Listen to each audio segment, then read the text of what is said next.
and I will be moderating today. Today's topic is automated 3D cell culture and screening by imaging and flow cytometry. We will be recording the session and will make it available on our website along with a PDF of the slides within 24 hours. During the session, you can type questions into the question box on your screen. After the formal presentation concludes, we will have a Q&A period and address as many questions as possible within the time frame. We will respond by email to the questions we do not have time to answer directly. Our presenters today are Dr. Nikki Slani, Applications Director at 3D Biomatrix, and Dr. Mike Kowalski, Staff Application Scientist, Beckman Coulter. Nikki has over 15 years of tissue culture and molecular biology experience. She received her PhD from the University of Michigan, where she trained as a developmental biologist with an interest in the mechanisms of stem cell differentiation. Mike Kowalski is a staff application scientist in the sample preparation and applied markets groups of Beckman Coulter, Life Sciences. He received his PhD in microbiology and molecular genetics from Harvard University.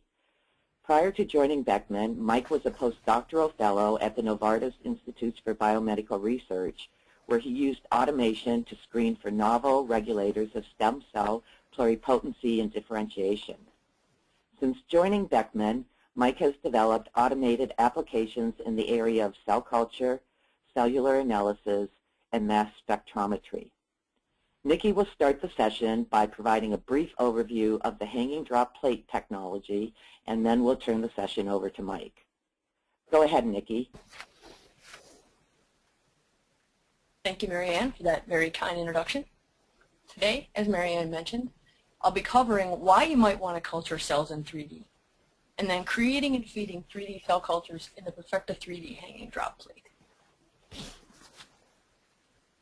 So this slide illustrates an example of a 3D culture on the left, and for this example we've chosen a hanging drop plate, versus a 2D culture on the right in the more standard format that people are used to seeing, being either a well plate or maybe a round bottom dish. So what you notice when you look at these two different ways of culturing cells is on the left, in a 3D cell culture, physiologic cell-to-cell contact dominates. And cells are able to interact with extracellular matrix in a much more physiologic way. And these two things create diffusion gradients of drugs, oxygen, nutrients, and waste, which I'll illustrate a little bit more on the next slide. And if you were to use co-cultures of multiple cell types, you can actually mimic microenvironments found within normal physiology. However, if you compare that to 2D culture on the right, you see that cells in 2D culture are mostly in contact only on their edges. And they're touching really, the vast majority of what they're in contact with is just plastic. And they can contact extracellular matrix, but mostly typically on one surface, maybe two surfaces. And because of this, there's no real gradients present. All the cells in that culture see the same oxygen tension, they see the same amounts of nutrients, they see the same amounts of waste. So you have none of these gradients present. So if you make a co-culture, it's really unable to establish a typical microenvironment. So here's a slide that compares spheroid on the right as a microtumor model illustrated on the left and what it might look like in vivo.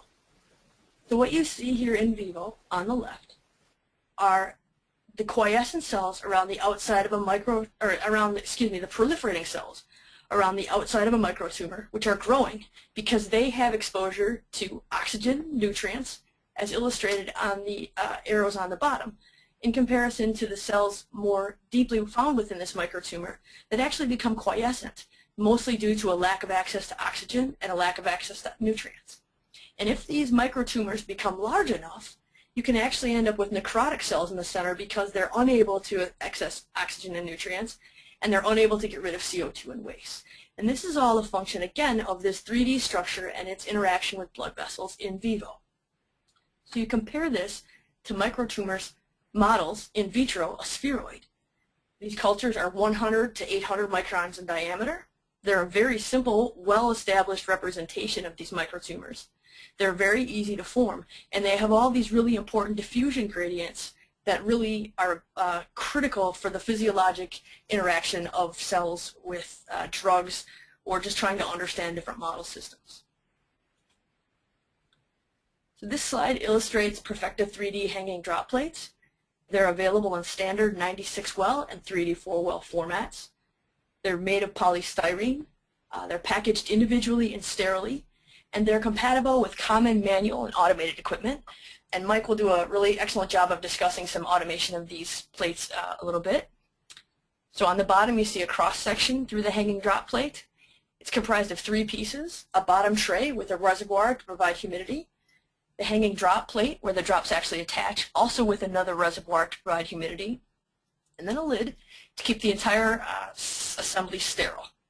And if you look in the upper right-hand corner, what you're seeing is a view from the bottom of the plate, and you see the drops hanging below that hanging drop plate.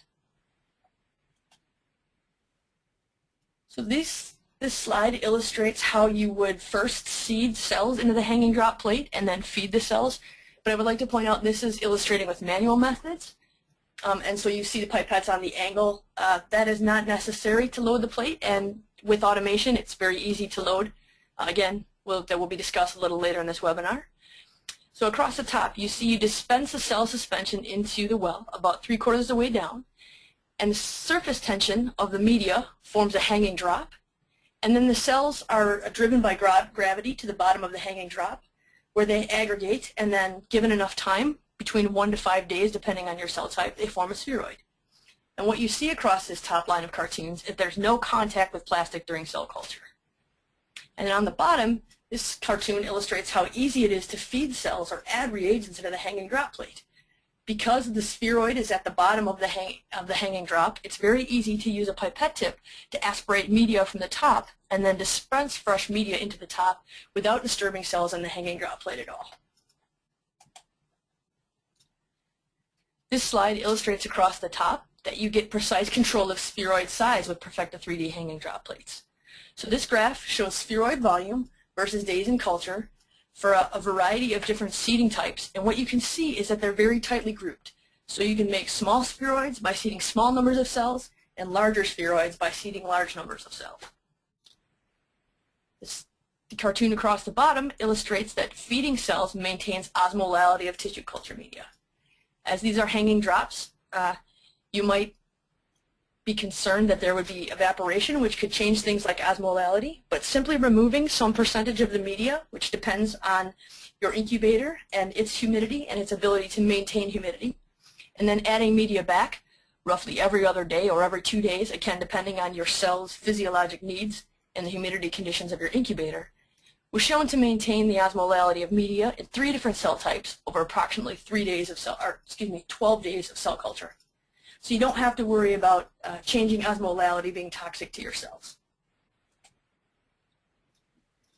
So this slide illustrates the flexibility of the hanging drop plates and the ability to optimize spheroid formation. About 50% of cancer cell lines spontaneously form spheroids. And the top set of figures is from a paper where the authors determined some of the innate cellular properties that influence spheroid formation.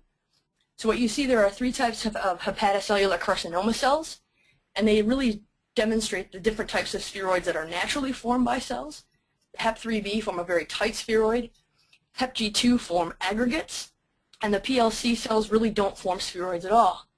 And what the authors discovered is that beta-1 integrin expression was relatively high and close to equal, but that ECadherin expression changed between those cell types. And I don't want to go into too much detail about their experiments, but it's an excellent paper. And that paper allowed those authors to create the bottom cartoon, which illustrates the model the authors developed based on this data. And that cells first aggregate based on integrin and ECM interactions, and then there's a delay period as they accumulate ECadherin, and that causes the eventual spheroid compaction. And that's another really excellent paper that helps you understand the theories behind spheroid formation. So a big advantage for the hanging drop plates is to be able to add media-soluble extracellular matrix, for example 2.5% Matrigel, or other matrix components, or packing agents such as methylcellulose or perhaps polyvinyl alcohol, either at the time of plating cells or a few hours later, to alter spheroid formation and timing and compactness to suit your experimental timeline. So you can use this to set up a model that closely mimics the physiology that you're trying to generate. So another strong characteristic of the hanging drop plates is that you're able to create very powerful co-culture methods. For example, the first line across the top illustrates the one-time seeding of multiple cell types. In this case, the example you see is red fluorescent protein expressing cells seeded at the same time as non-red fluorescent protein expressing cells. And what you see is the cells then self-pattern into sort of what appears to be a randomly organized spheroid, but the cells will have some role in self-patterning the spheroid. Then across the next line down, you see sequential seeding of multiple cell types. In this case, it is green HEK cells being seeded to form a spheroid, followed by red HEK cells that are used to coat the spheroid. So you can do sequential seeding of multiple cell types to create a pattern spheroid. Again, being able to make the kind of model system you're trying to replicate. And finally, you see simultaneous culture of multiple cell types, for example, red cells and green cells, both used to form spheroids. And then because you can remove the spheroids through the top of the hanging drop plate, you can actually put two spheroids into one hanging drop together, allow them to make contact and bind with each other, maybe invade each other. And the authors of this paper named these Janus spheroids. And it's another interesting methodology to look at perhaps invasion or cellular-cellular interactions. So again, the hanging drop plates allow you very flexible platform in which to create these really powerful co-culture methods to make the cell model of your choice. So how can you analyze 3D spheroids? Basically the same way you analyze 2D cultures. And again, Mike is going to do a great job of really addressing some of the constraints and important points about doing this. But essentially you would seed your cells in the hanging drop plates, allow spheroids to form, add test compounds, and then perform quantitative assays and qualitative assays that you're used to performing. So you can perform spectrophotometric assays, you can do staining with immunohistochemistry or cytoplasmic staining. You can embed them and section them. And very interestingly, they can even be analyzed by flow cytometry as well as microscopy. So we have lots of protocols on our website, and we're always willing to offer help as much as we can. So with that, here's my contact information. If you have any questions about using the hanging drop plates, I'd be happy to talk to you anytime. And with that, I will say thanks and turn it back over to Marianne. Thank you, Nikki. Now we're going to turn the presentation over to Mike, who will be talking about his work on automating the process for screening and flow cytometry. Go ahead, Mike. Thanks, Marianne, and thanks to Nikki for the introduction into the perfected 3D plates and 3D culture in general. Also, if there are questions that we're unable to get to today, my information is shown here. It's mkowalski@beckman.com. I'd be happy to try and answer any questions that I'm able. So just a brief overview of what I'll be describing today. I'll just touch briefly on reasons why people seek to automate their various applications, and in particular how these advantages can then be applied to 3D culture. I'll show some representations of how we've been able to automate the 3D culture on the perfected 3D plates, as well as compound treatment and two different forms of screening using what we consider to be very complementary analyses, which, as previously mentioned, are high-content imaging and flow cytometry.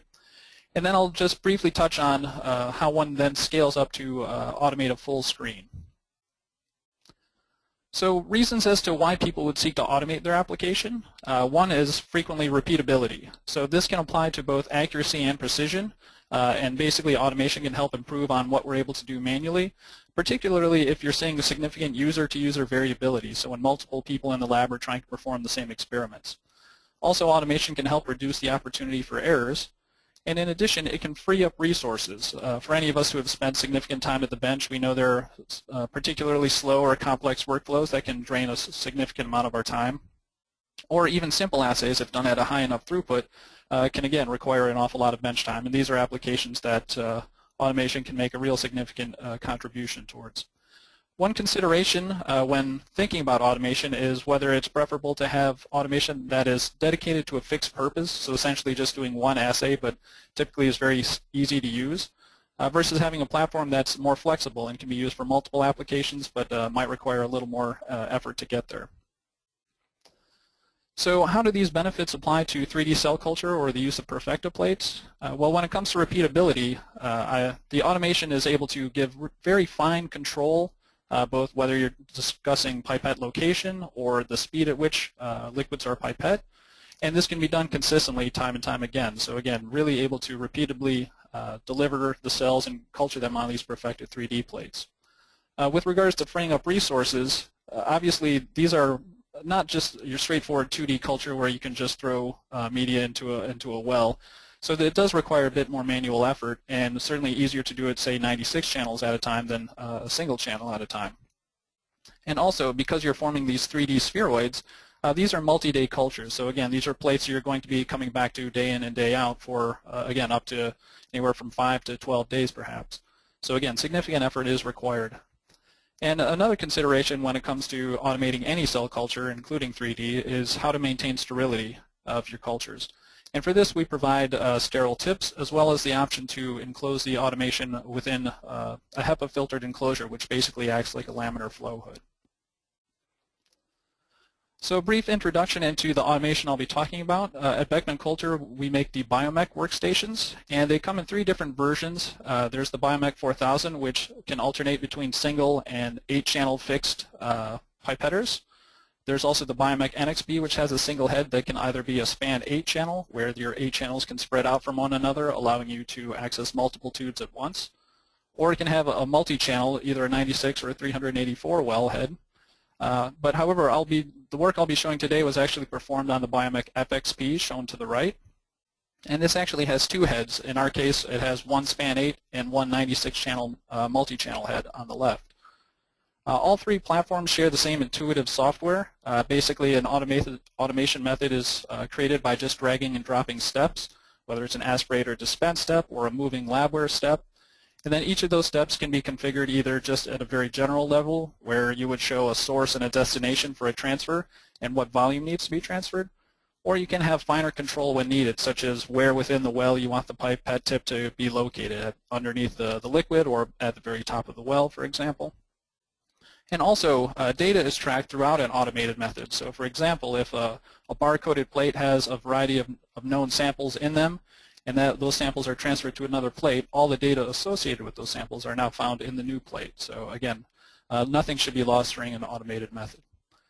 In addition, I spoke of flexibility earlier, and the Biomeks are inherently flexible. First, you can configure the deck in any way you see fit, and in addition, you can integrate additional items such as positions that can be used to heat or cool plates or samples, that can shake plates or tilt plates if you need to aspirate from the side of a well.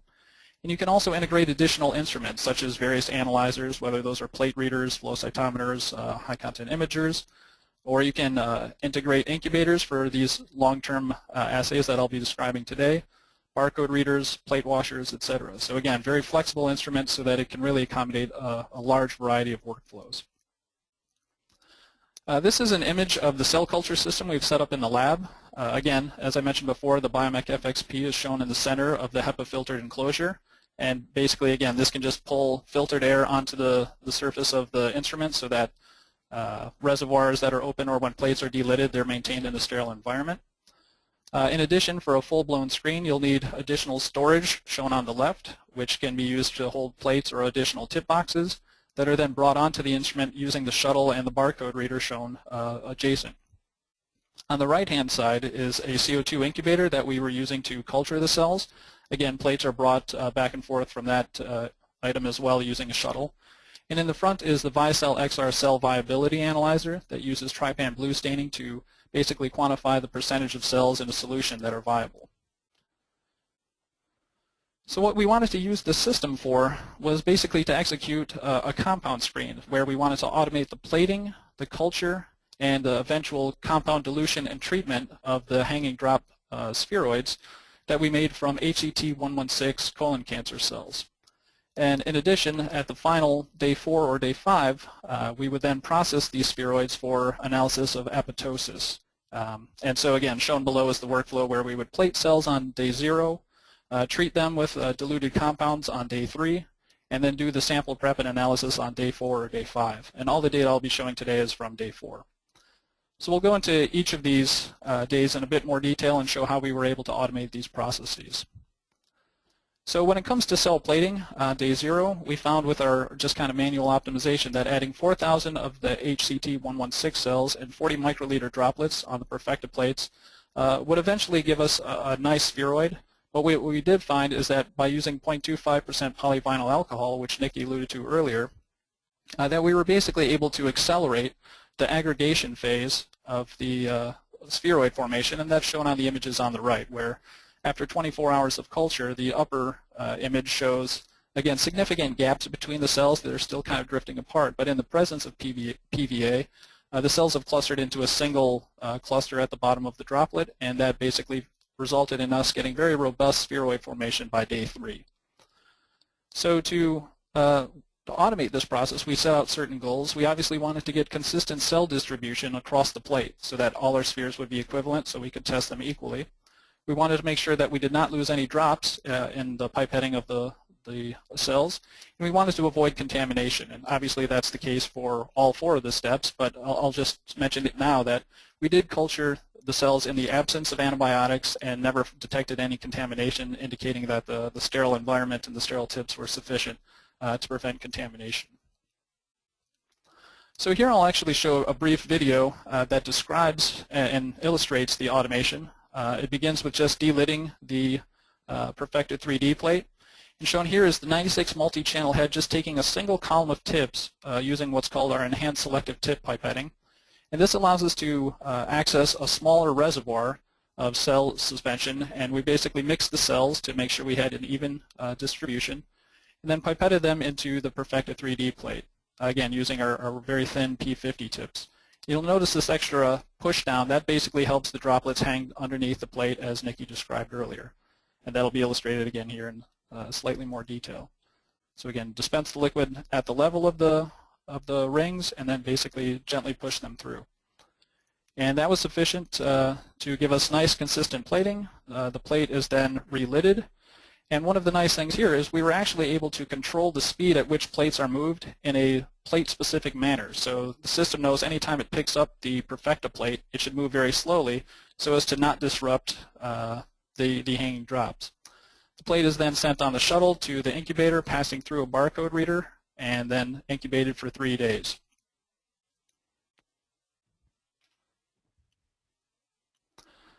So the results of this stage is that we were able to process a full plate using this technique in less than 8 minutes.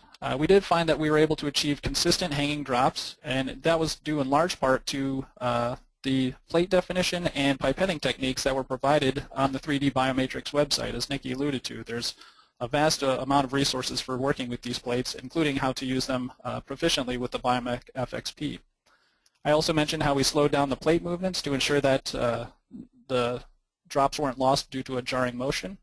And I mentioned how we use the enhanced selective tip pipetting to not only were we able to pipette to partial plates, which was great for the initial optimization type areas, but we were also able to significantly reduce the dead volume that would be required to plate these cells. So even plating in a full plate, if you were using 96 channels at a time, a reservoir that can hold the entire 96 tips requires a dead volume of over 20 mils, versus just using a single column at a time. We were able to get that dead volume below 1 mil. So again, significant waste lessening there. When it comes to consistency, we wanted to, again, make sure that our spheres were consistent across the plate. So we actually used our imager to look at size and circularity. And shown to the right are 48 wells of hanging drops with day 3 spheres shown. And basically what you can see is across the plate, although one well was lacking a droplet, we did find that occasionally well D7 on a small portion of the plates would not retain liquid, whether that was through automated or manual fashion. But for the remaining 47 spheroids, we analyzed the area and perimeter, and just looking at the CVs, which were below 6%, gives a nice indication that the spheres were consistent across the plate. In addition, we looked at a shape factor, which is a measure of circularity. And a perfect circle is basically has a shape factor of 1. So to get a shape factor of 0.85 really indicates you had an excellent sphere. And again, a very tight CV, so we had a nice consistency across the plate. So after 3 days of incubation in our adjacent incubator, it was time to treat them with a variety of compounds to try and induce apoptosis. And what this entailed from an automation perspective was to basically we placed 100 microliters of our diluted compound in the first row of a plate. And this would be anywhere from 2 to 6 compounds depending on the experiment. And we would do 2 columns each, mainly because we wanted to do 2 different analyses for each condition. We then did a serial dilution in a row-wise fashion at a 1:2 ratio down to the second to last row, and then the last row we just had our DMSO only control. We then replaced 10 microliters of the media in the droplet with the compound containing media and basically incubated those cells for 24 hours. Again, our automation goals here was to have an accurate serial dilution, to be able to remove the media without disturbing the spheroid, as Nikki demonstrated earlier, and to again ensure that we had no lost drops due to either movement or pipetting. And again, this will be a brief video showing the automation that was occurring. So in the background, you can see our span 8 pipetters that I mentioned earlier, basically accessing the reservoir that has DMSO containing media for our dilution curves of the compounds, and basically dispensing it into the 7 wells that do not already contain compound. Same thing just shown from the front, again accessing the bottom 7 rows of our compound plate. And then the next step, we again use the enhanced selective tip to basically just pick up the 3 tips we needed to do a row-wise dilution curve. And again, moving row-wise is something that's not necessarily easily done with a span 8 pipetters or fixed 8 pipetters. So what you can see here is again aspirating the compound, moving 1 row further up, dispensing and mixing, and then again aspirating that well and moving to the next row, again for part of the serial dilution. Following this, the HD plate is delidded, and we picked up 24 tips in this case, and basically removed the 10 microliters from the top of the droplet, dispense that to waste, and then pick up the 10 microliters of diluted compound, add that to the HD wells, and then basically just do a gentle mix to help distribute the compound. After this, the plate was relidded and returned to the incubator for another 24 hours. So the results of this particular step was that we were able to process a full plate, including the serial dilutions, in less than 7 minutes. We were able to actually observe that there was a visible dilution taking place because some of the compounds we used were actually fluorescent, and in addition we could actually see some effects on the spheres in a dilution-wise fashion. And again, this dilution was facilitated by the enhanced selective tip pipetting that I mentioned earlier, which allowed us to do this in a row-wise fashion. No droplets were lost during the pipetting, and this actually was a slight challenge because due to the kind of more inherent resistance of these 3D cultures to these apoptosis inducers, we had to start at fairly high concentrations, and that translated into fairly high concentration or high amounts of DMSO in the media. And what we found is that this amount of DMSO was sufficient to change the surface tension, and the droplets became a bit more unstable. But because we used the media removal step previously, the final 40 microliters in the presence of DMSO was still sufficient to keep the drops in the hanging drop fashion. In addition, we did not lose any spheres during the pipetting step, again due to the fine pipetting control that we're able to achieve with the automation. So after 24 hours of incubation, we then had to do 2 different forms of sample prep and analysis because, again, we wanted to basically show how high-content imaging and flow cytometry are both excellent ways of analyzing cell cultures, but both have challenges when it comes to analyzing 3D cultures. And it turns out the 2 are very complementary, and hopefully I'll be able to describe that. So shown here is basically just a little more information about high-content imaging. For those who aren't familiar with it, what it is essentially an automated microscope. And for all the data we generated today, including the previously shown 48 wells in the bright field hanging drops, we use the Image Express Micro from Molecular Devices. And what this does when normally working with a 2D adherent culture is gives you phenomenal cellular or even subcellular data where you can take high magnification images of cells and even determine if your fluorescent markers are cytoplasmic or nuclear or even on the cell membrane. And the way you can make this more quantitative is to take multiple images per well until you've basically imaged enough cells that you can get quantitative data.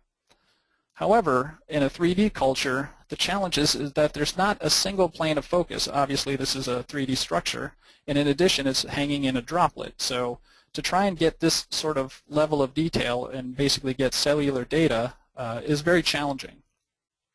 In addition, if you wanted to try and use a higher magnification but take different images at different locations in the sphere, that's exceptionally challenging because the sphere is obviously not in a fixed location. It is able to essentially move around within the droplet. So even if you took multiple images, they're probably going to end up being in different planes of focus. So what this translates to is that basically you end up requiring a low magnification to take an image of the entire sphere.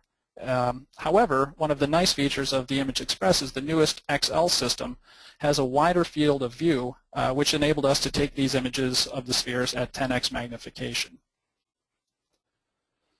In contrast, flow cytometry is typically used to analyze cell suspensions, and for the data we generated today, we used the Beckman Coulter gallios.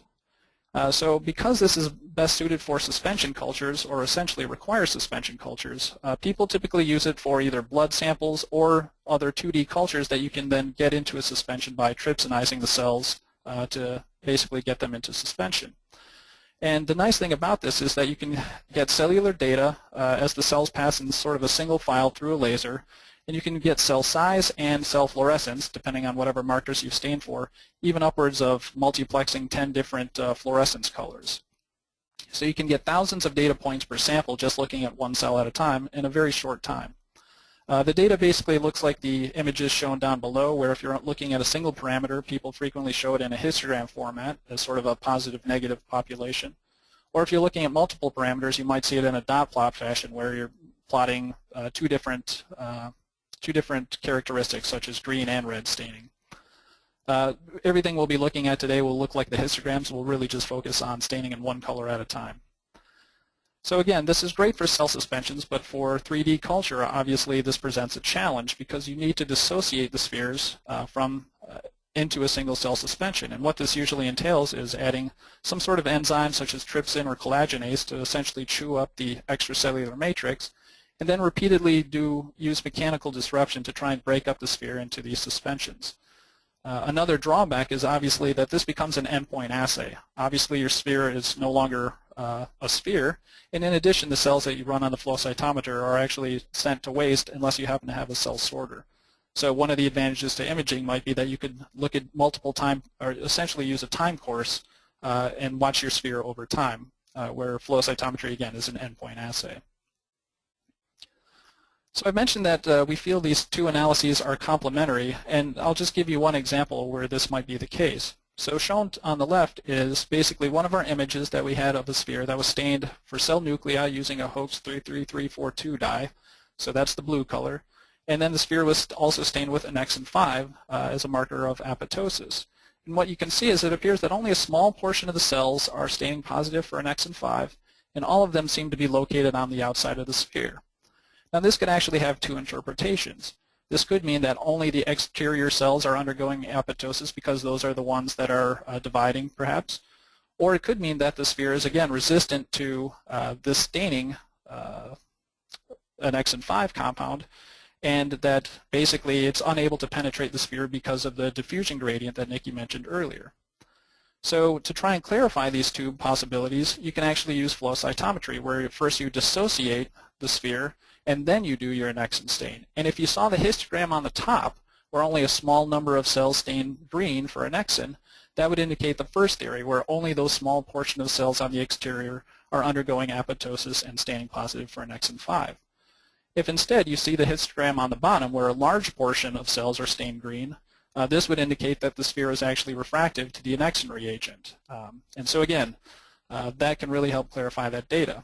However, if you were only using flow cytometry alone and you saw the upper histogram where only a small portion of cells were positive, you wouldn't necessarily know that they were all on the exterior of the sphere without using the imaging data. So again, between these two analyses, you can get a very complete picture of what's going on. So I'll talk now about each of the forms of sample preparation that was required for these two different analyses. So after the 24-hour treatment, we stained the treated spheres with a variety of reagents, two of which I've already spoken of. But what we'll be showing from this point on is cells that were stained with cell event caspase 3,7 green, which is a reagent that in the presence of active caspase 3 or 7, the reagent is cleaved and then fluoresces green. And also propydium iodide, which is a very standard way of looking at cell membrane integrity. So if cells are undergoing cell death, they may become permeable to propydium iodide and glow red. And those two images are shown on the right, also in the presence of the nuke blue host 33342, which I mentioned earlier. Essentially for the sample prep, it was very straightforward. Much like the compound addition, all we did was replace 6 microliters of the media with 6 microliters of the staining reagent. And we then incubated the spheres for 1 to 4 hours, depending on, and basically imaged at multiple time points. Again, the automation goals here were to, 1, minimize the dead volume of our staining reagent, because some of these can be very expensive. Propydium iodide is not, but the caspase 3,7 was on the expensive side, so we certainly didn't want to waste our staining reagent. And because of this, we actually put them into a 96 well plate, much like we did for the compound dilution curves. We also wanted to avoid any lost wells due to pipetting or movement, and no lost spheres due to the removal of the media. And we also wanted to have the ability to image the sphere at 10x, and I'll talk a bit more about that at the end. So there's a lot to look at here, but we'll go through it a bit at a time. But basically, these are the same 48 wells that we showed earlier. Again, now having been stained for propydium iodide for the 3 columns on the left, or caspase for the 3 columns on the right, and showing 3 different compound treatments for 5-fluorouracil, camptothecin, and staurosporine. And again, as we know, the dilution curve moves down the column, so the maximal concentration is at the top. A 1 to 64 dilution is in the second to last row, and the last row contains a control DMSO-treated spheres. So the processing of a full plate was again accomplished in less than 8 minutes, so much like our compound treatment. What we do notice is that we were able to stain the interior cells. Again, basically the interior of the sphere are what seems to be glowing green or red as compared to the annexin 5 staining that we showed earlier. We did see a correlation between the caspase staining and the propydium iodide staining, which is nice in the sense that basically both conditions are a marker for apoptosis, and we do see nice correlation. And now we'll kind of walk through one treatment at a time from right to left.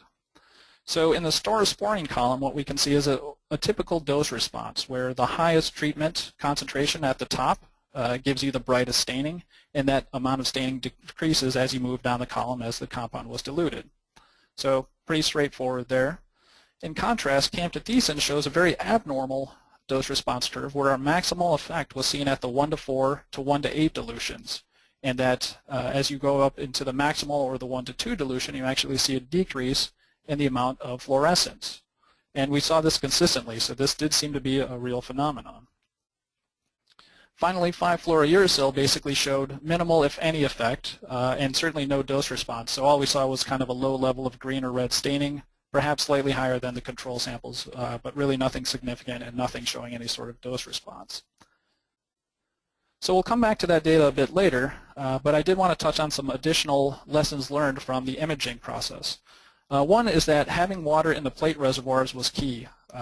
We initially tried some of the plates without the reservoirs, and what we did find is that evaporation was pretty significant, and what this would cause would be that the spheres would essentially ride up the droplet and not be in the field of focus. So once we added reservoir or water into the reservoirs to help mitigate that evaporation, things were very consistently in the plane of focus. However, we then basically did take Z-stacks to also improve our imaging. The Image Express has a great autofocus feature where it can find the bottom of the plate and then move a pre-assigned height, and for these hanging drops that was key. It would jump up to where the sphere should be located. But then to really kind of fine-tune in on that, we would take 30 images as a Z-stack and then basically take the one that was in the best field of focus. And we were able to accomplish this just using the bright field spheres, but we found that if we actually used the Hochstained channel, that would actually give us the best focus on the sphere. In addition, we found that incubation time was important, and that's to be expected, as Nikki touched on, where the diffusion gradient into spheres can be a significant factor. And there was even some differences based on what reagents you were using. And one of the other challenges, which we didn't necessarily anticipate when we began, was that some of the compounds we were treating the cells with were actually fluorescent. So for example, shown below is the highest concentration of nicotazole as well as being stained for propylium iodide, and what you can see compared to the control is significant red background there. So again, in the hanging drops, this is more challenging to remove than it would be in just a standard 2D culture. You could possibly do it through numerous wash and removal and replacement steps, but it would definitely be a significant challenge. And because we were doing a dilution curve, that background does change from well to well. So again, just another consideration for imaging. So flipping over to the flow cytometry sample prep, again, this is a very different sample prep. Obviously, the main focus here is to how we dissociated the spheroid into the single cell suspension. And basically, this process entailed transferring the spheres out of the perfecta plate and into a standard round bottom well plate. We then PBS rinsed the remaining media off of the cells and incubated the cells in Accumax, which is basically a mixture of trypsin and collagenase, a way of, again, chewing up the extracellular matrix.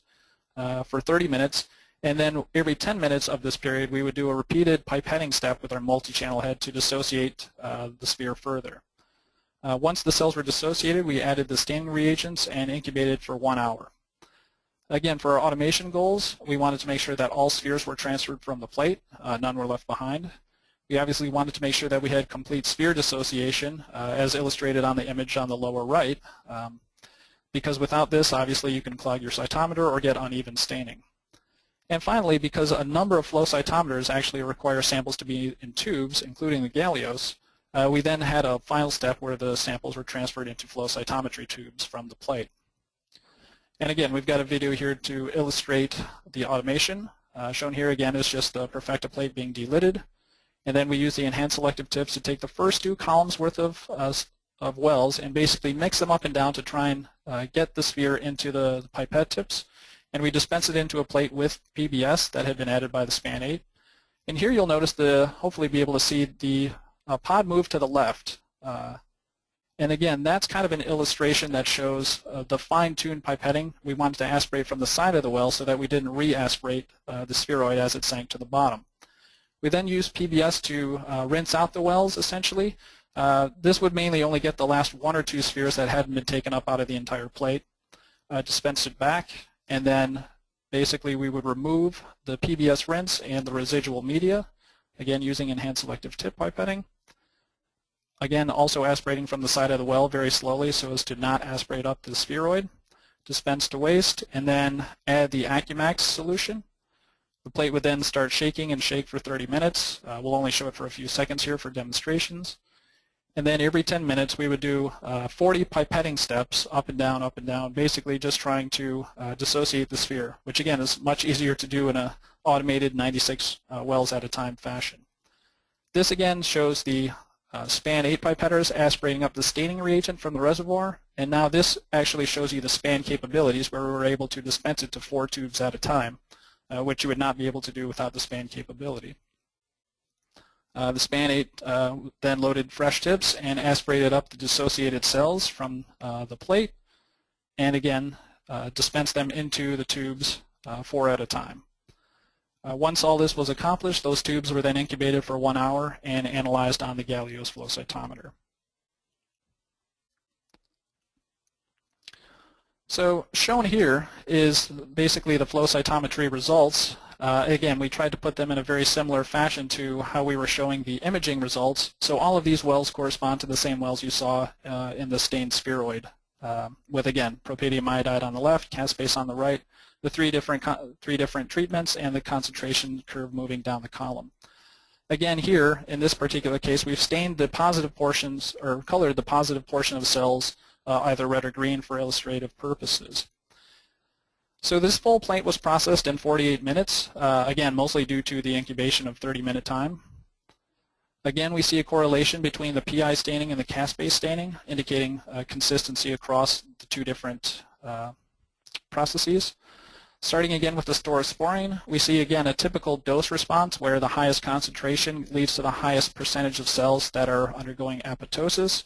And again, the nice thing about flow cytometry is that we can actually quantitate this number, showing that roughly 70 or 66% of our cells stain positive for the various markers.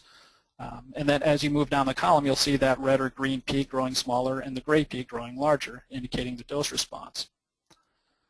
Again, consistent with what we saw with the imaging, the camptothecin maximal effect was seen in the 1:4 dilution. Again, also staining at around the 65 to 75% of our cells as positive for the marker for apoptosis.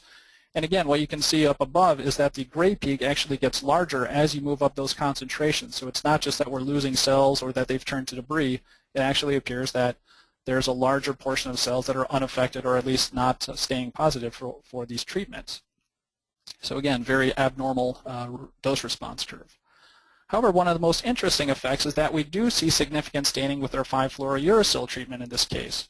Upwards of 50 or more % of the cells staining positive for PI and caspase at our maximal concentration. And you can see a distinct typical dose response curve as that red peak or green peak gets smaller as you move down the column. So again, this is in direct contrast to what we saw with the imaging, indicating that, again, how these two different conditions can, two different analyses can be complementary. So what might be the case is that camptothecin and staurosporine are such harsh treatments that the cell-cell interactions or tight junctions may have been disrupted, allowing the staining reagents to have access to the inner cells. But 5-fluorouracil may not have done as much damage, and so again, you would get that diffusion gradient that would prohibit the staining.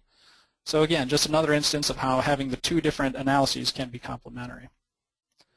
Some additional lessons learned from flow analysis is that we found that dissociation of the spheres became more challenging with either older spheres, those spheres that had been grown out to day 7, 8, or 9, were typically more difficult to dissociate, and also those that had the highest amount of cell death were the most difficult to dissociate, so typically our higher concentrations of compound treatment. Again, not to say they couldn't be dissociated, but those were the ones that required the most time or the most mixing. So those were sort of our bellwether wells as far as if we had sufficient dissociation. I've also shown how dose responses or how the two different analyses can differ between imaging and flow cytometry in the case of 5-fluorouracil. However, if we go back to the annexin image that I originally started this out with, we actually see a nice correlation where only a small portion of the cells were staining positive for green, indicating that, again, only those external cells seem to be staining positive for annexin. So finally, now that we've basically shown that we've been able to automate the plating, the treatment, and the analysis phase, how would one actually scale this up beyond just a single plate or even just a small portion of a plate? And for this, obviously, there are a number of considerations. One is you will have a higher throughput. So this does require that plate or tip storage that I mentioned earlier. And shown on the right in this image, again, this is just sort of a rendering of a potential screening system that does have the additional plate and tip storage that would allow, what's shown here is the Biomek NXP with the enhanced selective tip multi-channel head, access to multiple plates that would then come in and out of the incubator shown here on the left, and eventually, after the processing has been completed, would be then placed using a pick-and-place robotics to directly put the plate into the high-content imagers such as the Image Express Micro. And by accomplishing this, this does allow you to automatically process an entire screen without any sort of intervention at any stage. From a hardware perspective, that's fine, but we also need software that is able to accommodate this. And one thing that is included would be optimizing the movement of labware to and from the liquid handler, and our software is capable of doing this. But also is capable of having a multi-day scheduling process. So again, all the 3 different steps that I mentioned are separated by multiple days, and our software can basically string those together and place them onto a calendar shown on the lower right, which allows you to get a feel for how much use the system is getting, if any of the steps require you to come in on the weekend or anything like that. So in addition, when it comes to data management, you can actually remotely monitor the system and see where it is in the process. Plus, any results you get from your analyzer can actually be used to drive additional pipetting steps, such as any hit picking steps or anything like that, if you wanted to actually take those certain wells forward for additional analysis. Also, you can even enter in data from an external analyzer if you're unable to have this complete automation system. So with that, I'd just like to wrap up. Hopefully, I've shown how we were able to successfully automate the plating, compound treatment, and sample prep of the perfected 3D plates and the spheroids that we were able to culture. I was certainly experienced that the greater control and consistency that comes from automation definitely was able to do a better job than I was manually, particularly when it came to transferring the spheres out of the HD plates, for example. I've also shown how the enhanced selective tip was able to accomplish additional things such as minimizing dead volume or doing row-wise dilutions. And I was able to show how integrations can certainly help you automate complete workflows, whether that's through integrating incubators or analyzers, etc. And finally, I hopefully showed you how there are certainly challenges for analyzing the cells in these 3D fashions, but how you can certainly complement high-content imaging with flow cytometry, how sometimes you'll get different answers, but they're answers you wouldn't necessarily get just using one or the other, and how imaging can really be valuable for getting sphere-wide data, while flow cytometry can be very valuable for getting cell-specific data. So with that, I'd just like to thank the people who were involved in this collaboration, in particular Nikki for her advice on using the plates and setting up the cell conditions. For molecular devices, Vipat Roxakultai was one of their application scientists who came and helped us with doing some of the initial imaging, finding the best conditions, and setting up the conditions to get all the great images that we had, as well as some of the analysis that was shown with the circularity and imaging in area.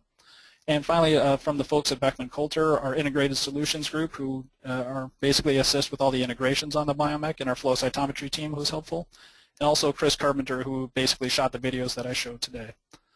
So with that, thanks for your attention, and I'll turn it back over to Marianne for questions. Thank you, Mike. And we do have a number of questions that have come in. The first one I'm going to address to you, Mike, and that is, there was a question whether you tried staining a spheroid and imaging it, then dissociating it and running it on the flow cytometer so that you had the same sample on two analysis platforms.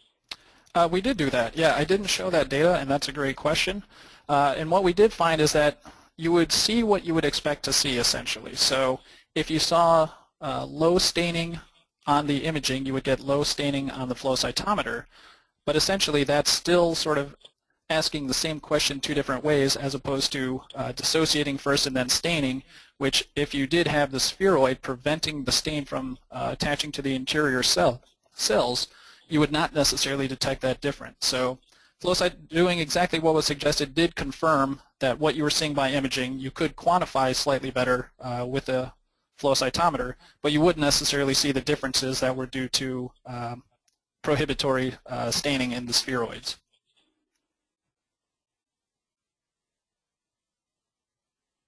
Okay, for the next question, I'm going to address to Nikki, and it concerns the use of using PVA to help form spheroids or other extracellular matrix. And one of the questions was the polyvinyl alcohol toxic to the cells? And another question was, how do I know how much to add? Okay, so for the first part of that question, is polyvinyl alcohol toxic?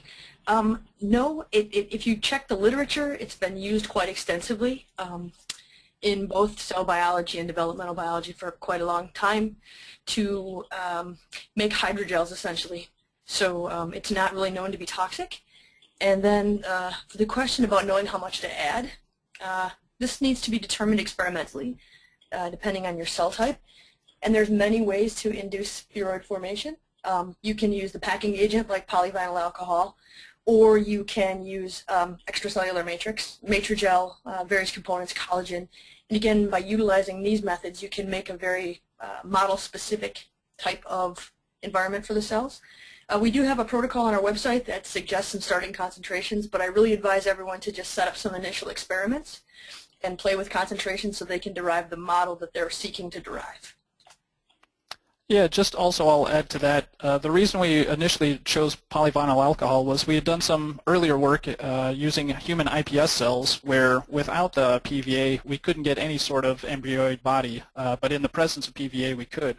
Again, for the HCT116 cells, it was not necessary. They would form excellent spheroids on their own. It was just really useful to kind of speed up the process. Okay, Mike, and I have another question for you, and that was, what was the final DMSO concentration of the test compounds? So that would have been essentially 0.25 microliters in per well. So basically, we did a 1 to 100 dilution for the initial treatment, and then basically added the 10 to 40 microliters. So essentially, 1 to 400 dilution of DMSO per well. Okay, and Nikki, how stable are the drops in the hanging drop plates? So I think that the videos that Mike showed of the robot moving the hanging drop plates does quite a bit to show how stable they are. There are two things that can grossly affect stability. First of all, sudden jarring movements are never good. Dropping the plates, banging them into things. You can imagine that this is just acceleration and deceleration that a hanging drop just can't handle. And the second thing that will sort of affect drop stability is exceeding the volumes. So for the 96 well plate, it's a 50 microliter max volume. If you exceed that, you'll find the drops becoming unstable. And then also, as Mike mentioned, obviously anything that would affect the surface tension of the media can affect it. But for the most part, they're really, really stable. It's no problem to pipette into them and pick them up and move them around, either with your hands or with a robot. Okay, and this question maybe both of you could address, but I'll start with Mike because he went through a protocol. And the question is are there any protocol for 3D spheroids dissociation and preparation for flow cytometry available? Is the protocol you discussed available, Mike? So again, yeah, I basically kind of determined what worked empirically, and I do think that's going to vary depending on the cell type you're using and some of the other factors that I mentioned. But what we used was basically a fairly straightforward way of just finding the best, Accumax is a pretty robust enzyme solution, and as far as how long it took to either incubate or the multiple pipetting up and down was basically just determined empirically. I'm happy to share that information with anything. Again, well, I guess I basically have, but for additional spheroids of either longer cultures or different cell types, we might have to change some of those conditions, and that would have to be determined empirically. Again, as far as the Biomek method or something like that, there's definitely ways we can get that out to people if they're interested as well. But basically, just from a standard protocol standpoint, it was really just time, temperature, and repeated pipetting, which is a lot easier using automation. Nikki, do you have anything to add to that? I would only add one thing, and this is people are going to have to determine this for their model for the most part, and I think that the key way to start is to try and figure out what extracellular matrix is being secreted by the cells that you're trying to split apart. As Mike alluded to earlier, Accumax is trypsin and dispace. If you have a lot of collagen that you've added, you might want to add a collagenase. And so that's the only thing I comment. It can be done probably for many different types of spheroids. It's just going to maybe take a little bit of thought and a couple experiments. Okay, and Mike, could you address whether there are ways to quantify the imaging results? Sure. Yep. And again, a big shout out to our folks at Molecular Devices who helped us with this. So again, what we looked at predominantly was, again, for the spheroid formation, we looked at area, perimeter, and shape factor. But for the fluorescence, for example, we did look at fluorescence intensity in the different channels. And so you could try and get an average, basically, of however intense your propydium iodide staining was, compare that to how intense your hoax staining was, and that would give you a rough idea of fluorescence per cell. But again, what it can't do, so that can give you a rough idea of sort of how bright on average the cells are. What it can't do is necessarily distinguish between having twice as many cells at the same intensity or having the same number of cells at twice the intensity. So it doesn't really give you a per cell, cell-by-cell data, but it can at least give you sort of an average fluorescence per cell in the entire sphere. So that was pretty much what we looked at. But there are certainly other ways to do additional analyses depending on what people are interested in. Okay, we have time for one last question, and I'm going to address this one to Nikki. And Nikki, how long can spheroids be grown and analyzed in the hanging drop plates? So we know of a customer who was able to grow spheroids for up to 40 days in the hanging drop plate.